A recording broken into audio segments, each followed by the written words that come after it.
Good morning. My cat says good morning.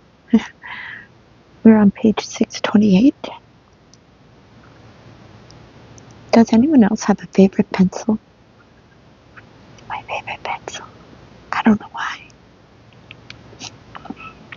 Must have my favorite pencil.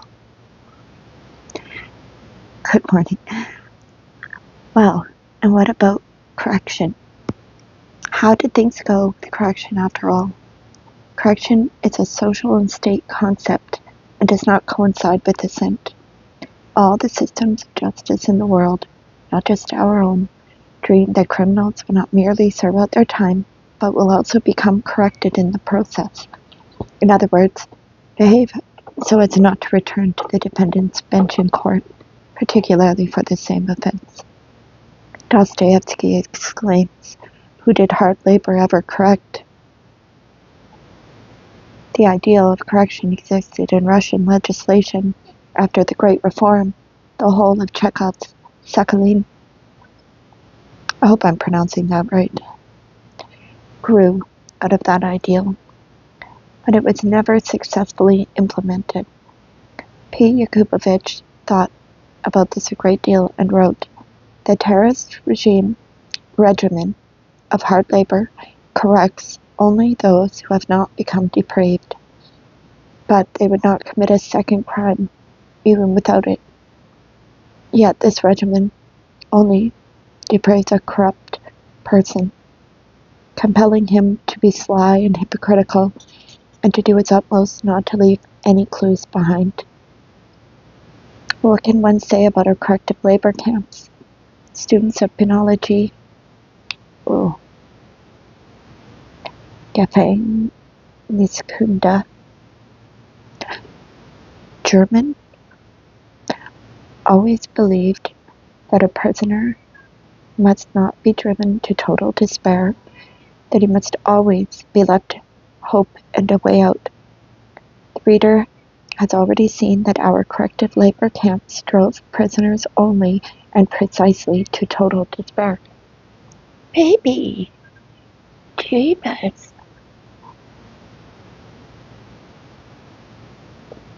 Chekhov spoke truly. Soul-searching, that is what's truly needed for correction. But it was soul-searching that the managers of our camps feared most of all. The common barracks, brigades, work collectives were all specially designed to disperse and dismember that dangerous soul-searching. What sort of correction could there be in our camps? All they could do was damage, instill the thieves' morality, instill the cruel camp ways as the general law of life. Criminogenic places, in the penologist's language, in other words, crime schools. J. Pisarev, when he was completing his lengthy prison sentence, wrote in 1963, "It becomes particularly hard because you leave here an incurable nervous wreck, with your health irreparably ruined by a lack of proper food and by incessant incitement.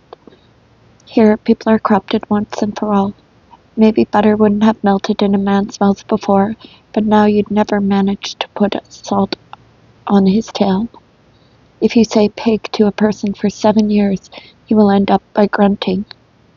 It is only the first years that punishes the prisoner. All the rest simply embitter him. He adapts to the conditions, and that is all. The law, with its long sentences and its cruelty, punishes the criminal's family more than it does him." Here is another letter. It is painful and frightening to leave life without having seen anything and without having done anything, and no one even cares about you except, in all likelihood, your mother, who never ceases to wait for you her whole life long. And here's what Alexander Kuzmich K., who devoted so much thought to the matter, wrote in 1963. "They commuted my sentence of execution to 20 years of hard labor, but to be quite honest, I don't consider that to have been any favor to me. I experienced those mistakes, and it is now the style to call them, as it is now the style to call them, on my own skin and bones, and they were in no way any easier or better than those of Auschwitz or Maddening.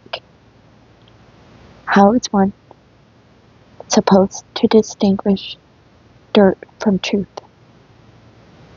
A murderer from instructor, the law from the lawlessness, an executioner from a patriot, when he moves upward and from being a lieutenant becomes a lieutenant colonel, and the cockade he wears on his hat is very much like the one worn before 1917. And how am I, emerging after 18 years of imprisonment, supposed to decipher all the obfuscations? I envy you educated people who have flexible minds and who do not have to spend a long time breaking your heads in order to figure out how you should proceed or how you should adapt, which in fact I do not want to do. Well spoken indeed. Excuse me. Well spoken indeed. I do not want. With feelings like that, on his release, can one say that he was corrupted? But, like he then corrected in the state sense? Of course not. For the state. For the state, he has simply been ruined. See what he has come to understand. This was no different from Auschwitz, and the cockades are no different either. The correction which the state would like is by and large never attained in the camps. The graduates of the camp learn only to be two-faced, how to pretend to be corrected, and they learn cynicism toward the appeals of the state, the laws of the state, and its promises. And what if there's nothing for a person to be corrected of? If he is not a criminal at all in the first place, if he has been imprisoned because he prayed to God, or expressed an independent opinion, or became a prisoner of war, or because of his father, or simply to fulfill the prisoner arrest quota, what then could the camps give him? The Sakhalin prison inspector said to Chekhov, if in the final analysis, out of 100 hard labor prisoners, 15 to 20 emerge as decent men, the responsibility for this result lies not so much with the corrective measures we employ as with our Russian courts. We send so many good, reliable elements to hard labor. Indeed. Well, that judgment can stand for the archipelago too, provided we increase the proportion of the innocently sentenced to, say, 80%, without at the same time forgetting that in our camp the percentage of spoilage is also considerably higher.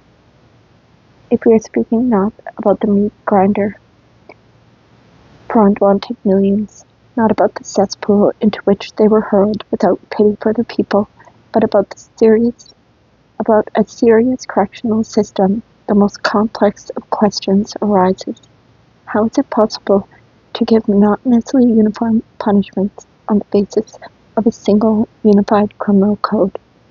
After all, externally equal punishments for different individuals, some more moral and others more corrupted, some more sensitive and others more crude, some educated and some uneducated, are completely unequal punishments.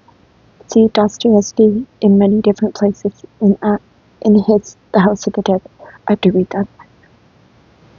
English thought had understood this, and they say there, I don't know how much they practice it, that the punishment must fit the crime, not only the crime, but also the character of each criminal. For example, the general loss of external freedom for a person with a richer inner world is less hard to bear than for a person who is immature, who lives more in terms of the flesh. Amen to that. The second person requires more in terms of external impressions, and his instincts pull him more strongly in the direction of freedom. Yakubovich. The first finds it easier to be in solitary confinement, especially with books. How some of us thirsted for that kind of imprisonment instead of camp. When the body is confined, what broad horizons are open to the mind and the soul. Amen. As someone slightly trapped in my body, I agree. Nikolai Morozov did not seem in any way remarkable either. Before his arrest, or, which is the more surprising, after it. But prison meditation provided him with the chance to conceive of the planetary structure of the atom, with its differentially charged nucleus and electrons, 10 years before Rutherford. But we were never offered pencils, paper, and books. And even had every last one of them taken away from us, we were never offered. So, the second kind of prisoner, on the other hand, might not have been able to stand solitary confinement for even a year, and would simply wither away and die off. He would need someone, companions, and yet for the former kind of prisoner, unpleasant company could be worse than no one. But camp, where they gave very little food, would be much easier for the latter to bear than for the former, as would a barracks where 400 people were housed, all of them shouting, playing the fool, playing cards and dominoes, howling and snoring, and where, on top of all that, the radio, which was aimed at idiots, was constantly screeching away. The camps in which I served time were punished by having no radio. What a salvation that was. Thus the system of corrective-labor camps, in particular, with their obligatory and exhausting physical labor and their obligatory participation in the humiliating, buzzing ant heap, was a more effective means of destroying the intelligentsia than was prison. It was precisely the intelligentsia that this system killed off quickly and completely. Fascinating.